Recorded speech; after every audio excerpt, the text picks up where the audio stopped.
咁啊，廣告之前咧就講開即係浪漫啦咁。係啊係啊大家算唔算一個浪漫嘅人咧？我就自己唔算一個浪漫嘅人。我唔算。我諗陪伴啦，係嚇陪伴都係浪漫嘅一種啦，即係可能同你行下街啊。係咯，即係以前可能細個啲嘅，梗係行下沙灘啊。哇！行沙灘。咁大個啲行山啦，變成。唔係，再大個 OK 再大個啲嘅梗係行商場啊買嘢。行超級市場啦。係啦，冇錯啦。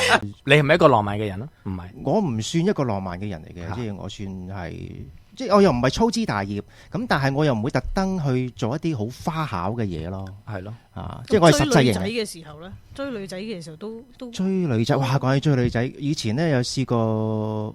咪住先呢啲啊，講唔講得先？我驚唔講得。我就想問你，我就想唔係，你講一啲你有公開咗嘅，講啲朋友嘅。話說咗，我有個朋友。嗱，咁啊，近時咧，我曾經睇過一本嘅英文書咧，就係講所謂愛嘅語言咧，就好簡單咁樣分成5種嘅。嗱，邊5種咧？有一種咧就係接受禮物，即係話咧。我係中意接受禮物嘅，而你俾禮物我咧，我就好開心噶啦，已經。第二咧就係 act of service， 即係話我係去幫你做嘢，去服侍你。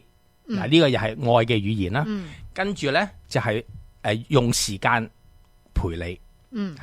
跟住咧就係有啲嘅 physical touch， 譬如擁抱啊，乜嘢啊咁樣呢啲啦。